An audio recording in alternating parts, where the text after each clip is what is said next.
Muy buenas noches tengan todos ustedes, bienvenidos a Memorial del 2024. Pues bueno, comenzamos diciembre, prácticamente el último mes del año, cerramos 2024 con una serie de problemas tanto económicos, financieros y comerciales con nuestros vecinos del norte, tanto Estados Unidos como Canadá,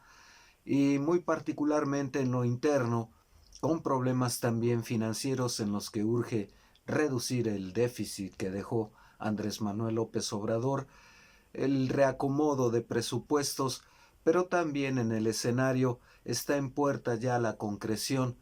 del proceso electoral de jueces, magistrados y ministros de la Corte, así como los intentos de crear nuevos partidos. En enero se abre el plazo para que quienes aspiren a consolidar una nueva fuerza política lo hagan. Están los mismos de siempre, el PRD, presentándose, según ellos, con una nueva cara cuando son los Chuchos y Claudio X González detrás, y también Xóchitl Gálvez, que se suma a ellos, y me parece que en términos generales Claudio X ya entendió que del PRI y del PAN, como le ocurrió en 2024, no va a obtener nada, puesto que ellos se agandallaron todas las posiciones y no colocaron gente de Claudio X al frente de ninguna posición política plurinominal, porque las otras, si ellos mismos que llevan años en la política no pudieron ganar, mucho menos la gente de Claudio X González. En fin, bueno, pues vamos por partes. Son breves comentarios para actualizarnos en lo que va ocurriendo. Y pues comienzo con los problemas económicos que está enfrentando el gobierno de Claudia Sheinbaum y que repercute naturalmente en los gobiernos estatales, porque pues el reparto de las participaciones en un México tan desigual, donde unos tributan más que otros, esto justamente con el argumento de que hay que repartir la riqueza nacional entre los estados menos favorecidos, fórmulas hacendarias que pues en ocasiones causan malestar por dos razones. La primera es de índole política y la capacidad de hacer negocios, particularmente entre los mandatarios locales de los distintos partidos, particularmente los de oposición me refiero, y que les quitan esa posibilidad, y por la otra porque efectivamente pues la finalidad original de repartir mejor los recursos no siempre se cumple. Hay estados que efectivamente tributan más que otros, pero a los que también se les brindan servicios, energía eléctrica, la disposición de las aguas nacionales, en fin, en los apoyos con proyectos especiales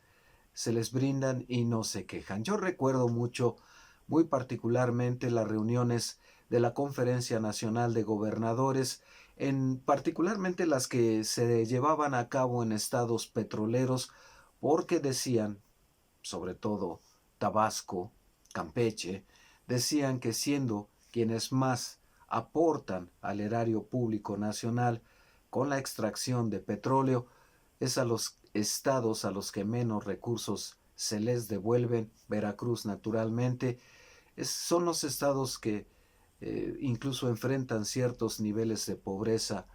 mayúsculos, y decían que urgía revisar el pacto fiscal. Después se utilizó el instrumento políticamente cuando varió la composición de estos gobernadores, y la mayoría fueron opositores, o por lo menos la mitad de los integrantes de este organismo fueron opositores y amenazaban salirse del pacto. En fin, el uso político de los recursos, me imagino que si fuesen bien utilizados, sus pueblos, su gente los hubiese respaldado, pero en el entendido de que nunca ha sido así, quieren más recursos para manejarlos ellos discrecionalmente, sobre todo los que no van etiquetados. Y decían, me recuerdo de ello, en la década de 2000 a 2010, muy particularmente Tabasco, Campeche, sobre todo Veracruz, decían que pues si ellos se salían del pacto fiscal y administraban por sí mismos la riqueza que deja la producción petrolera, Dubái les quedaba corto. Había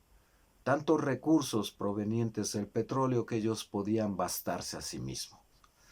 Y no ha ocurrido.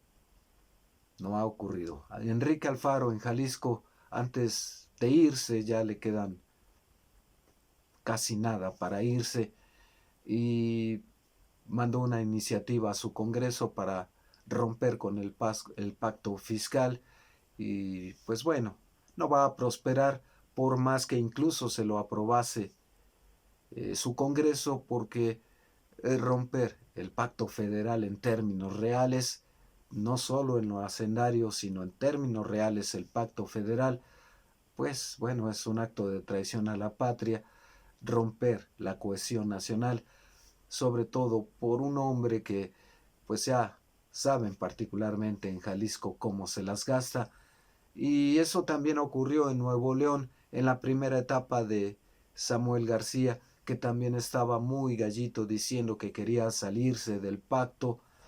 y que incluso, si se podía, la independencia de Nuevo León como el estado más avanzado del país, que más aportaba a la federación y que no recibía en justa correspondencia lo necesario. En fin,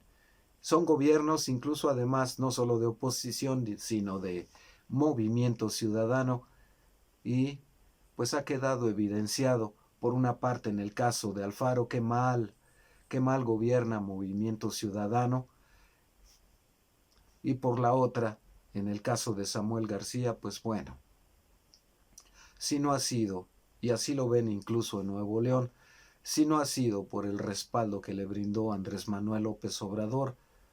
hace mucho que incluso ni siquiera seguiría al frente de esa entidad federativa. En fin, de fondo sí me queda claro que urge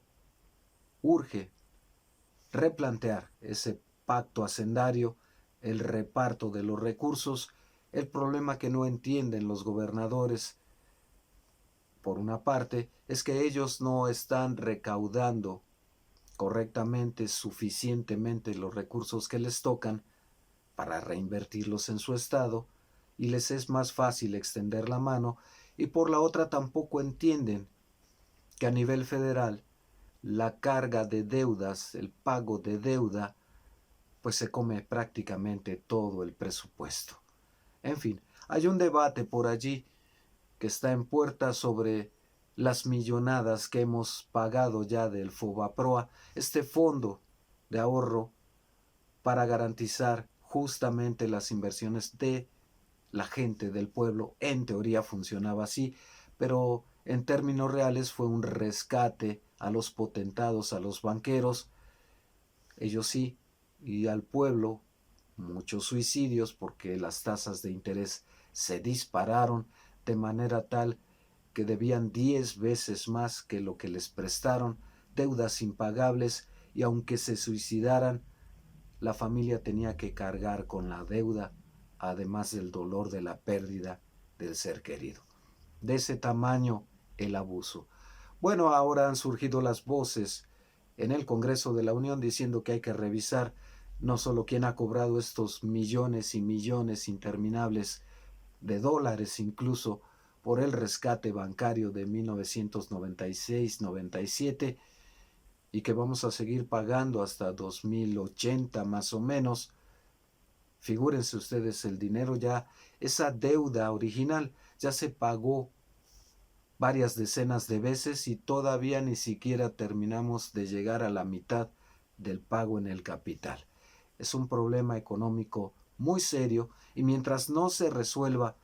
este México nuestro va a seguir anclado, a seguir manteniendo a estos que ya ni siquiera están en la banca porque no pudieron con ella, no sabían administrarla cuando se reprivatizó la banca en México, primero a los nacionales, pues no eran expertos financieros ni banqueros, eran los cuates del régimen, y después el régimen mismo, todo lo que se autoprestaron, no solo a sí mismos, sino entre ellos, terminó pagándolo el pueblo de México y todavía no termina de pagarlo. Es parte, es parte de los pendientes que tiene Morena. Para que un gobierno funcione, necesita recursos económicos. Y si nos están ahogando las deudas que nos dejó el neoliberalismo, difícilmente los compromisos contraídos, así como las expectativas de autosuficiencia, de desarrollo, de eliminación del hambre, de progreso para la mayoría del pueblo, remontarlo va a ser más complicado. Bueno, insisto, urge, sí, efectivamente, replantear cómo se distribuye el presupuesto, pero antes de eso, fíjense bien cuánta deuda tienen los estados, en qué se gastó, y el propio Alfaro es una muestra de ello. Samuel García es otra también. Cuánto se gastaron, cuánto se tradujo en obra pública o cuánto está perdido entre los negocios de Alfaro y las factureras de Samuel García. De tarea. No los va a tolerar por siempre, y mucho menos Claudia Sheinbaum, no los va a tolerar por siempre la 4T. Que pongan orden también en las finanzas estatales, se vuelvan eficientes, cobrando los impuestos que a ellos sí les toca y no simplemente concretándose a estirar la mano. Y en el caso del gobierno de la República, pues bueno, ya tuvimos 6 años de un gobierno apegado al pueblo que está transformando instituciones para tomar control de lo que ocurre y de que no haya fallos, particularmente en el Poder Judicial, que favorezcan a los empresarios, y que viene en puerta, discutir el FOBAPROA y los miles de millones de dólares que aún debemos hasta 2080 con un nuevo Poder Judicial Federal. Y viendo, sobre todo, esta incógnita, ¿a quién se le está pagando ese recurso? Y si todavía no se da por satisfecho con tanto que se le ha liquidado de intereses. Dirán que así está pactado. Bueno, vamos a ver qué as bajo la manga se saca Morena, y creo que es algo que aplaudiríamos todos en México, liberarnos de una deuda descomunal, injusta, por la cual ya pagamos incluso con la vida de muchos que se suicidaron porque no pudieron pagar semejantes intereses.